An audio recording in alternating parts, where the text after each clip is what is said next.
s'il vous plaît, de lire un texte dans le Nouveau Testament. Actes, chapitre 24.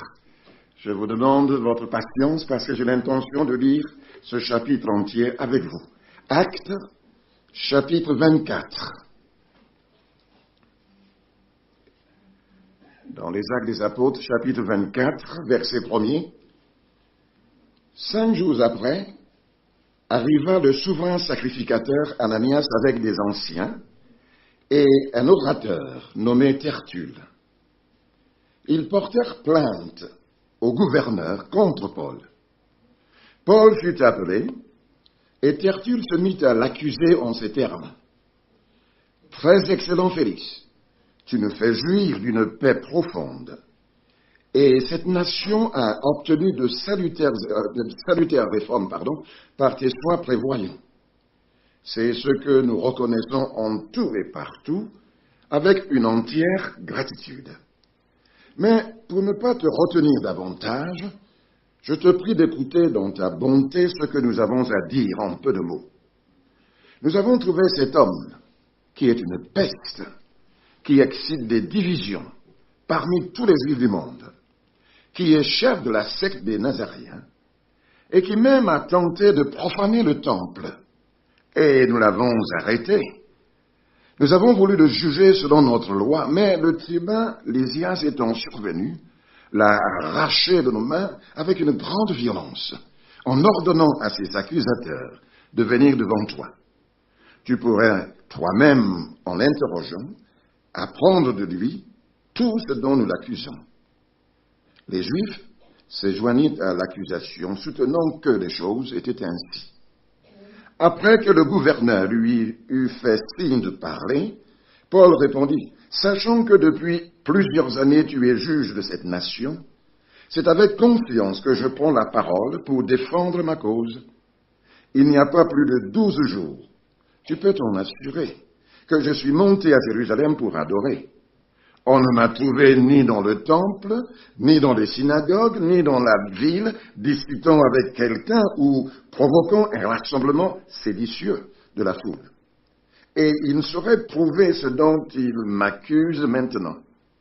Je t'avoue bien que je sers le Dieu de mes pères, selon la voie qu'ils appellent une secte, croyant tout ce qui est écrit dans la loi et dans les prophètes, et ayant en Dieu cette espérance comme ils l'ont eux-mêmes, qu'il y aura une résurrection des justes et des injustes. C'est pourquoi je m'efforce d'avoir constamment une conscience sans reproche devant Dieu et devant les hommes. Après une absence de plusieurs années, je suis venu pour faire des aumônes à ma nation et pour présenter des offrandes. C'est alors que quelques Juifs d'Asie m'ont trouvé purifié dans le temple sans attroupement ni tumulte. C'était à eux de paraître en ta présence et de se porter accusateurs s'ils avaient quelque chose contre moi. Ou bien que ceux-ci déclarent de quel crime ils m'ont trouvé coupable lorsque j'ai comparu devant le Sanhédrin, à moins que ça ne soit publiquement de ce cri que j'ai fait entendre au milieu d'eux. C'est à cause de la résurrection des morts que je suis aujourd'hui mis en jugement devant vous.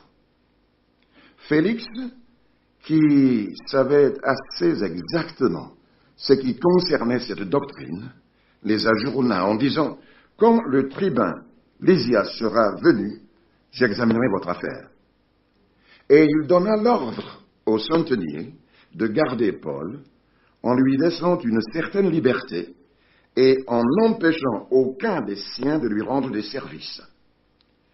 Quelques jours après, Félix vint avec Drusille, sa femme, qui était juive, et il fit appeler Paul.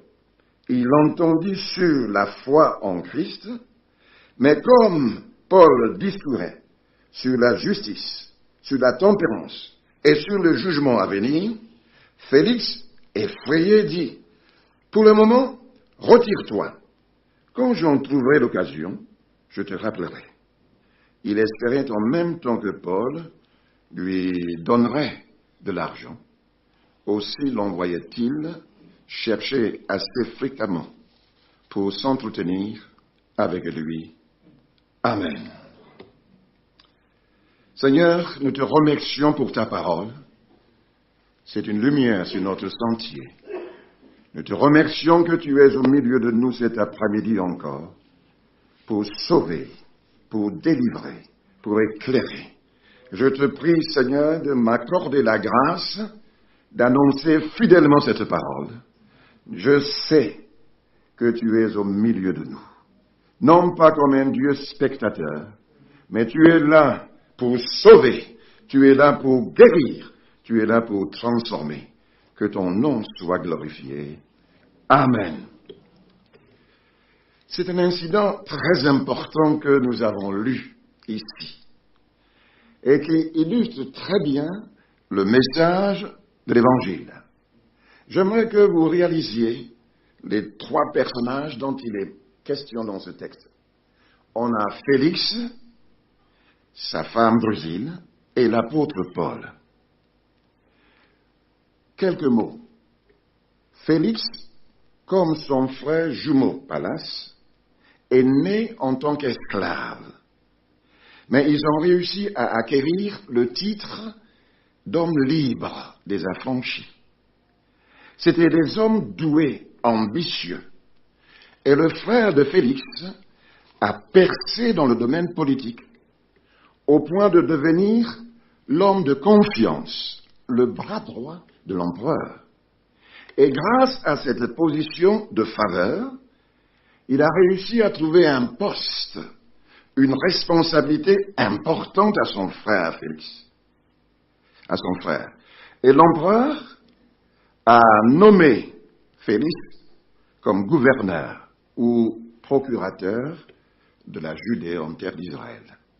Comme vous le savez, Israël était à l'époque sous la domination romaine.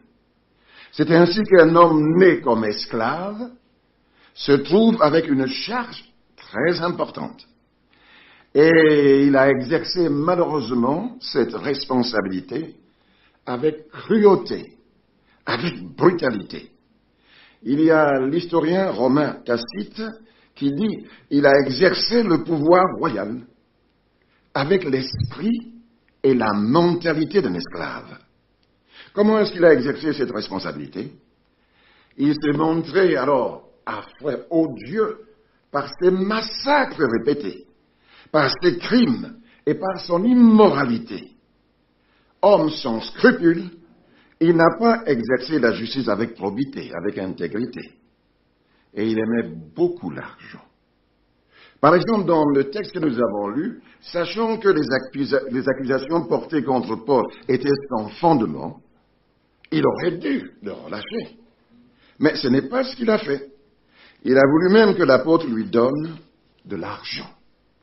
Que dit la parole de Dieu par rapport à cette pratique? Eh bien, chers amis, la Bible dit « Tu n'accepteras pas de pot de vin, car les présents aveuglent même les hommes lucides et compromettent la cause des justes. » La Bible dit « Malheur à vous qui êtes des héros quand il s'agit de consommer du vin et des champions pour vous gorger d'alcool. Malheur à vous qui, pour un pot de vin, acquittez le coupable et qui privez le juste du droit qui lui est dû. » La Bible dit « Maudit soit celui qui accepte un pot de vin pour condamner à mort un innocent. » Est-ce que de telles pratiques se font de nos jours? Je vous laisse le soin de répondre. L'apôtre Paul comparait ici devant Félix, qui avait à ce moment-là pour femme une princesse juive, fille du Hérode Agrippa. Son père est donc celui qui a fait exécuter l'apôtre Jacques. Son arrière-oncle était celui qui a fait décapiter Jean-Baptiste. Et si on remonte un peu plus loin, eh bien dans la famille, il y avait cet homme qui a fait tuer tous les enfants au-dessous de 2 ans à la naissance de Jésus. Félix était déjà marié, mais il a réussi à séduire Drusille, à quitter son époux légitime, et au mépris de la loi juive, elle a abandonné son mari et épousé le païen Félix. Quel est le portrait de l'apôtre Paul? Menant au poignet devant Félix, devant celui qui a le pouvoir de le condamner ou de le relâcher. Mais Paul n'est pas nerveux, il ne tremble pas, il est fortifié dans son être intérieur par le Saint-Esprit et il est là pour délivrer le message de Dieu. Félix et son épouse représentent le monde non croyant. Le monde qui ne croit pas en Jésus-Christ, qui vit une vie qui n'est pas à la gloire de Dieu. L'apôtre Paul représente le Seigneur Jésus-Christ et son message. Ce qui m'a frappé, ce qui me frappe, c'est le courage de cet homme et sa fidélité dans la transmission du message de l'Évangile, que ce soit devant les petits gens ou que ce soit devant ceux qui sont élevés en dignité. Toujours les mêmes messages centrés sur la personne de Jésus-Christ. Toujours insistant sur la nécessité absolue pour tout être humain de se repentir de ses péchés et de placer sa confiance en Jésus, le seul sauveur. Il est l'ambassadeur de Jésus-Christ. Il est porteur d'un message d'amour, un message d'espérance. Et j'aimerais souligner ici, la beauté et la bonté de Dieu sont pareilles. Parce que le Seigneur ne veut pas que quelqu'un périsse. Et il va permettre à l'apôtre Paul de rendre témoignage à Félix, de rendre témoignage à son épouse, pour que ce couple puisse changer de vie et recevoir le pardon de Dieu. Dieu ne désigne la mort éternelle pour personne. Et il nous donne à tous et à toutes l'occasion de choisir la vie et non pas la mort. De choisir la vérité et non pas le mensonge. Écoutez, que personne ici cet après-midi ne dise « Écoutez, pasteur, ce que vous êtes en train de dire, ça ne me concerne pas. Parce que je ne suis pas comme ce couple. » Un jour, Jésus a parlé d'une manière très claire. Il a dit 2 hommes montèrent au temple pour prier. Un pharisien et un collecteur d'impôts. Le pharisien religieux debout faisait intérieurement cette prière. Oh Dieu, je te remercie de ne pas être avare, malhonnête et adultère comme les autres hommes. Et en particulier comme ce collecteur d'impôts là-bas. Moi, je jeûne 2 fois par semaine. Je donne 10% de tous mes revenus. Le collecteur d'impôts se tenait dans un coin retiré. Il n'osait même pas lever les yeux au ciel. Mais il se frappait la poitrine et murmurait « Oh Dieu, aie pitié de moi, pécheur que je suis. » Et Jésus d'ajouter « Je vous l'assure, c'est ce dernier, et non pas l'autre, qui est rentré chez lui déclaré juste par Dieu.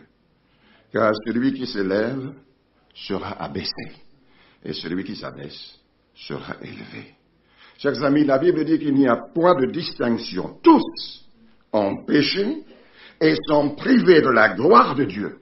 Nous sommes justifiés gratuitement par la grâce de Dieu, par le moyen de la rédemption qui est en Jésus-Christ. Que c'est beau, ce cantique que nous avons chanté. Rédempteur du monde. Jésus-Christ, le Fils de Dieu. Il est venu chercher et sauver ce qui est perdu. La Bible nous dit qu'un jour, tout paraîtra en pleine lumière. Le jour où, conformément à l'Évangile, Dieu lèvera le voile sur la vie secrète des hommes et femmes et jugera cette vie. Leurs pensées intimes, leurs mobiles inavoués, tout ce qu'ils auront pris tant de soin à cacher, sera alors démasqué. Nous avons ici l'Évangile présenté par l'apôtre Paul. L'Évangile que Jésus-Christ a prêché. Et par la grâce de Dieu, c'est le même Évangile que nous annonçons ici cet après-midi. Chers amis, l'Évangile est une proclamation. L'Évangile proclame la nécessité d'une relation personnelle à Dieu. Il nous faut être reliés à Dieu. L'Évangile appelle à la repentance, à vivre une vie totalement différente de celle menée jusqu'ici. L'Évangile nous appelle à mettre notre foi, dans le Seigneur Jésus-Christ afin d'être sauvés.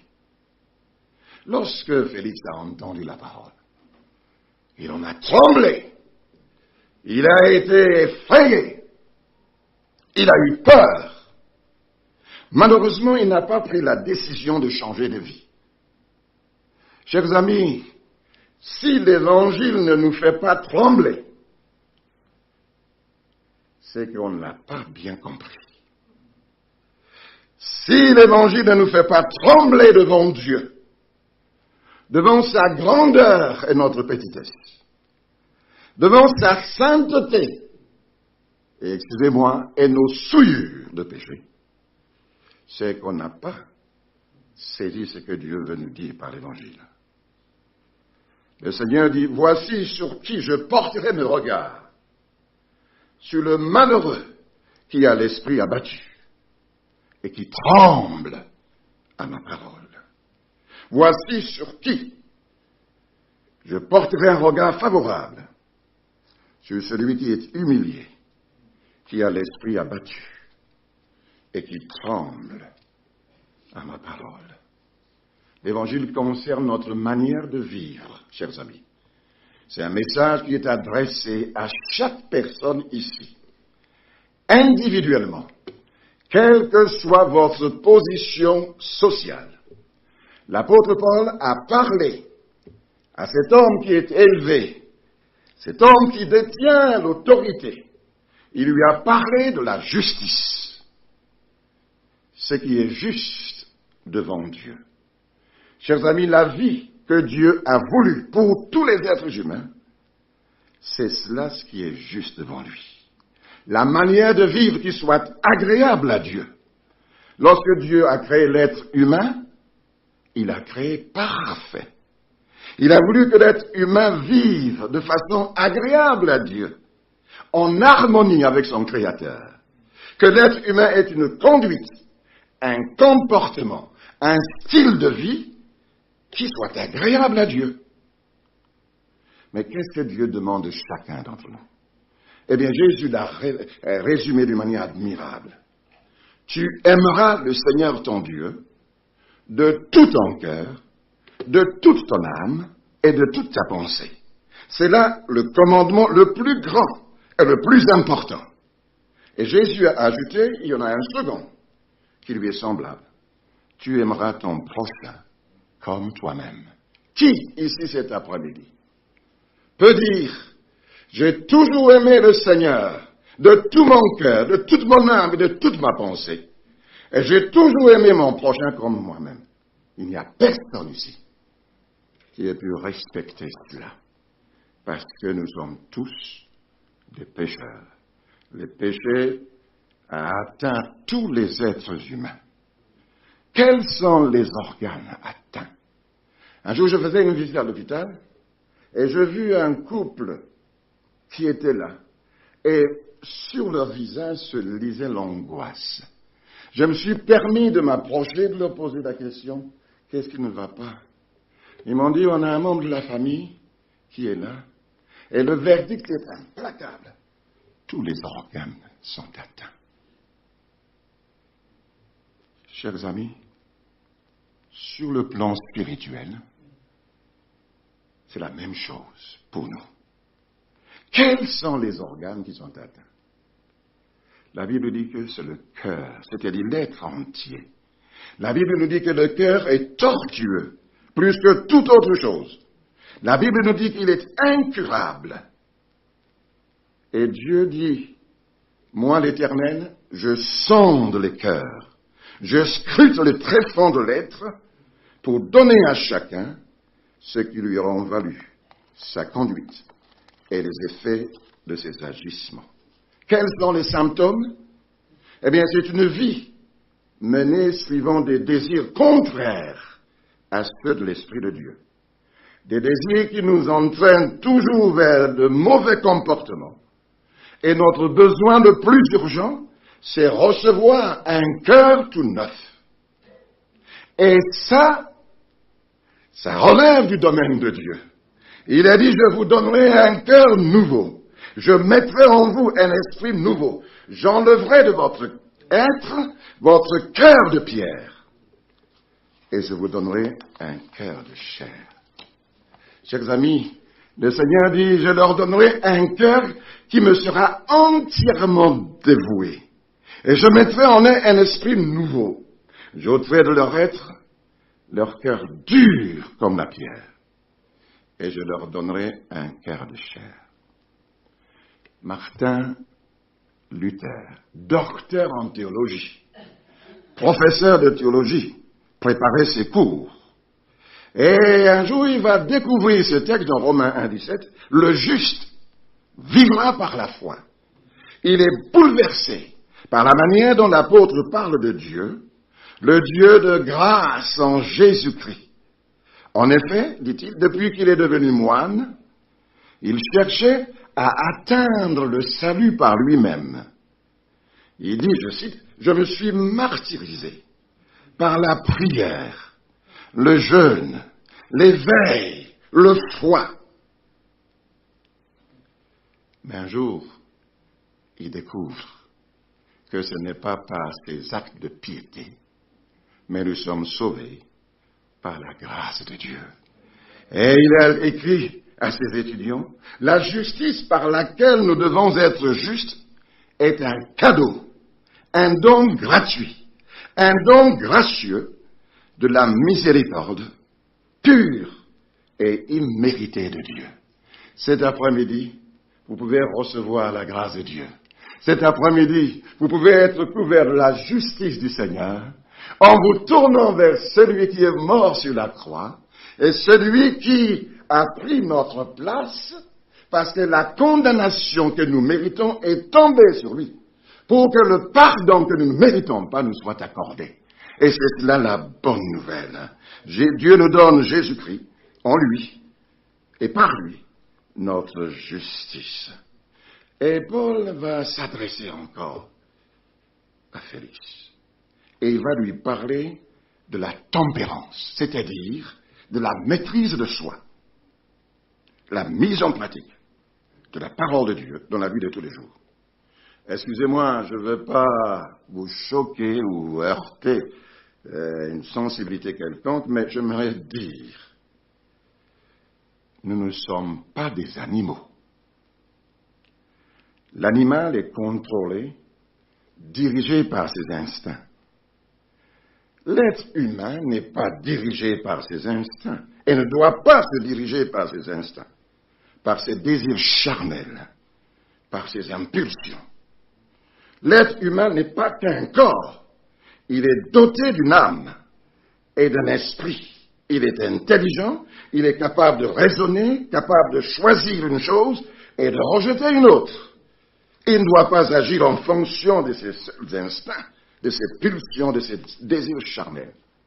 L'être humain est capable de se juger et de dire, dans telle circonstance, j'ai mal agi. Je n'avais pas bien réfléchi, j'ai eu tort. L'être humain est capable de raisonner. En plus, il a son esprit qui le relie, qui le met en contact avec Dieu. Avec l'aide de Dieu, chers amis, Dieu peut vous sortir de la boue du péché pour que vous meniez une vie nouvelle. Avec l'aide de Dieu, vous pouvez changer de vie et changer de direction. Il n'y a pas de fatalité dans cette affaire. Dieu a tout accompli et il veut que vous puissiez accepter l'offre de sa grâce. Oh, la grâce de Dieu, source de salut pour tous les hommes. Cette grâce a été manifestée. Ce matin, nous avons entendu ce cantique Amazing Grace, cette grâce merveilleuse qui a fait de nous, croyons, des êtres nouveaux. Et ce que Dieu a fait pour nous, il est disposé à l'accomplir pour quiconque veut accepter sa grâce. Cette grâce nous enseigne à renoncer, à dire non à l'impiété, non au désir de ce monde. Cette grâce nous enseigne à vivre d'une manière sensée, juste, pieuse, en attendant la bienheureuse espérance et la manifestation de la gloire de notre grand Dieu et Sauveur Jésus-Christ. Paul lui a parlé. Il lui a parlé aussi du jugement à venir. Les hommes et femmes de notre génération ne veulent pas entendre parler du jugement à venir. Pourquoi? Pour eux, il n'y a que cette vie ici-bas. Il n'y a rien, d'après eux, après la mort. Les morts ne ressuscitent pas. Alors mangeons et buvons, car demain nous mourrons. Pour l'incroyant, l'homme meurt comme l'animal, et c'est fini. Mais que dit la Bible, chers amis? La Bible dit que l'homme est un être responsable devant Dieu, qu'il soit croyant ou non. Et Dieu fera passer toute œuvre en jugement au sujet de tout ce qui est caché, soit bien, soit mal. La Bible nous dit, jeune homme, réjouis-toi dans ta jeunesse, livre ton cœur à la joie pendant les jours de ta jeunesse, marche dans les voies de ton cœur et selon les regards de tes yeux. Mais sache que pour tout cela, Dieu t'appellera en jugement. Ce même texte est traduit de la manière suivante. Jeune homme, réjouis-toi dans ton adolescence. Que ton cœur soit en fête au jour de ta jeunesse. Suis donc les élans de ton cœur et tout ce qui te fait plaisir. Mais n'oublie pas que Dieu te demandera compte de tout ce que tu fais. Chers amis, nous sommes placés devant ce choix. Imagine Paul en train de s'entretenir avec Félix. Il lui parle de la justice. Il lui parle de la tempérance, la maîtrise de soi. Et il lui a parlé, évidemment, de la foi en Jésus-Christ. C'est le grand thème qui traverse tout le Nouveau Testament. Et Paul lui dit, Félix, malgré ta vie immorale, malgré ton manque de maîtrise de toi, j'ai une bonne nouvelle à t'annoncer. C'est que Dieu a tant aimé le monde qu'il a envoyé son Fils unique, afin que quiconque croit en lui ne périsse pas, mais qu'il ait la vie éternelle. Félix, si tu mets ta confiance en lui, il te sauvera. Tu connaîtras le pardon, la réconciliation. Le sang de Jésus purifie de tout péché. Une nouvelle vie commencera pour toi. Quelle a été la réaction de Félix? Quelle a été la réaction de son épouse? La Bible nous dit malheureusement qu'il a rejeté l'Évangile. Retire-toi. Une autre fois, quand j'aurai le temps. Mais je ne vais pas m'engager comme ça. Pourquoi? Il y a des gens qui disent telle personne n'a pas voulu se convertir parce que c'est un grand intellectuel. C'est faux. Il y a de grands intellectuels qui sont croyants, disciples du Seigneur. Il y a d'autres grands intellectuels qui ne sont pas croyants, qui ne sont pas disciples. Donc ce n'est pas une question de quotient intellectuel. C'est faux. Pourquoi les gens n'acceptent pas l'Évangile? C'est parce que, excusez-moi, on ne réfléchit pas beaucoup. Parce que qu'est-ce que notre vie ici-bas? Vous pouvez vivre jusqu'à 100 ans, il n'y en a pas beaucoup, ou même 120 ans, mais à côté de l'éternité.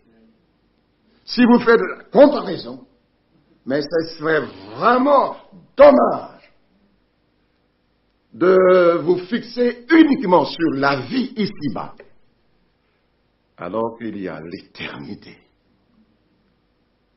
Les gens refusent l'Évangile parce qu'ils font taire la voix de leur conscience.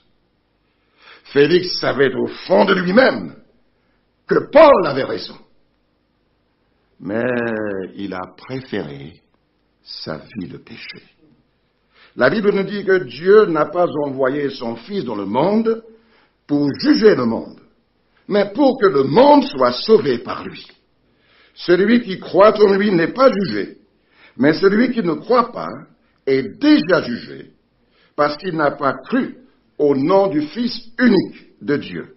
Écoutez la suite, et voici le jugement. La lumière est venue dans le monde, mais les hommes ont aimé les ténèbres plus que la lumière. C'est terrible ça, parce que leurs œuvres étaient mauvaises. Car quiconque fait le mal déteste. Il a de la haine pour la lumière. Et il ne vient pas à la lumière, de peur que ses œuvres ne soient réprouvées. Chers amis, Jésus est la lumière du monde. Et j'aimerais cet après-midi que vous veniez à lui. Il n'est pas là pour vous juger ou vous condamner. Il est là pour vous aider, pour vous sauver. Il veut être le berger de votre âme.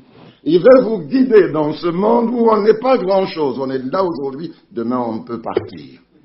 Amis, c'est l'humilité qui nous fait réaliser que nous sommes peu de choses. Et qu'il est normal que la créature cherche une relation avec son Créateur. Il y en a qui ne veulent pas du Seigneur parce qu'ils ont peur des conséquences de leurs décisions.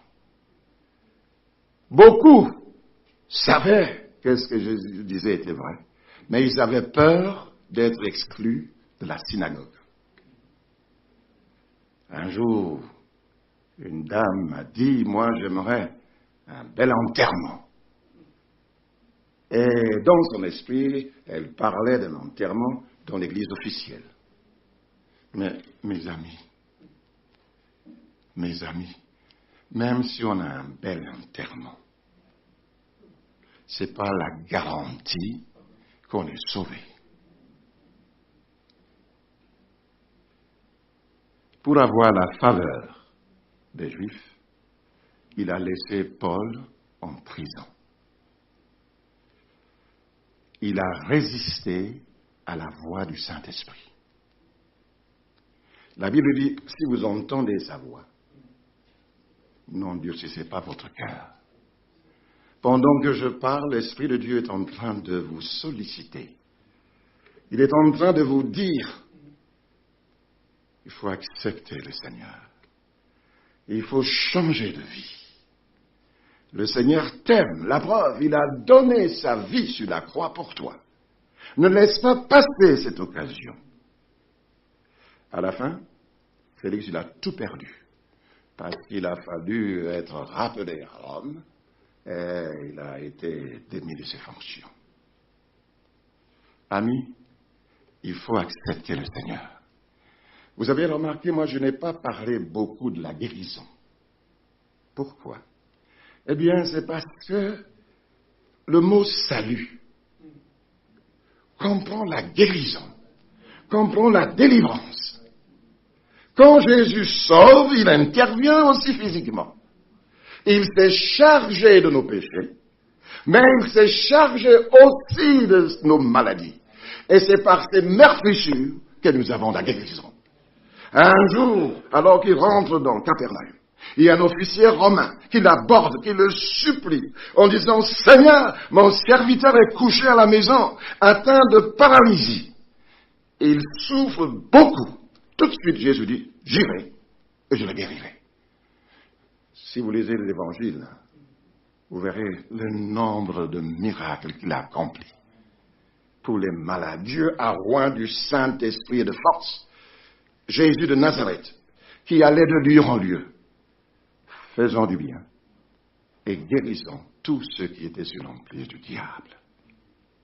La Bible nous dit, « Je me suis caché dans mon indignation, et le rebelle a suivi le chemin que lui indiquait son cœur. J'ai vu sa conduite, mais je le guérirai, je le guiderai, et je lui assurerai une pleine consolation. Je ferai naître la louange sur leurs lèvres. Je donnerai la paix. » Dieu dit, j'ai vu sa conduite, mais je le guérirai. Si vous vous levez aujourd'hui, quelle que soit votre conduite, si vous regrettez et si vous êtes prêt à mener une vie nouvelle avec la grâce de Dieu, le Seigneur va vous guérir. Et on pourra dire, je termine, quel Dieu est semblable à toi, qui pardonne l'iniquité, qui oublie les péchés du reste de ton héritage. Il ne garde pas sa colère à toujours, car il prend plaisir à la miséricorde. Il aura compassion de nous. Écoutez, il mettra sous ses pieds nos iniquités et il les jettera au fond de la mer. Et comme quelqu'un a dit, pêche interdite. Le Seigneur il met nos péchés au fond de la mer. Il efface notre passé. Il nous donne la possibilité de commencer. Est-ce que vous ne voulez pas aujourd'hui accepter le Seigneur? Il est venu chercher et sauver ce qui était perdu. Que Dieu vous bénisse et que vous puissiez l'honorer en lui donnant toute votre vie, pas seulement pour quelques jours, mais avec sa grâce, à partir d'aujourd'hui, jusqu'à la fin de vos jours. Que Jésus soit votre sauveur. Amen. Seigneur, je te remercie. L'Évangile est une bonne nouvelle. Et merci pour ta grâce. Je te remercie pour chaque frère, chaque sœur, pour quiconque peut dire Jésus est mon sauveur.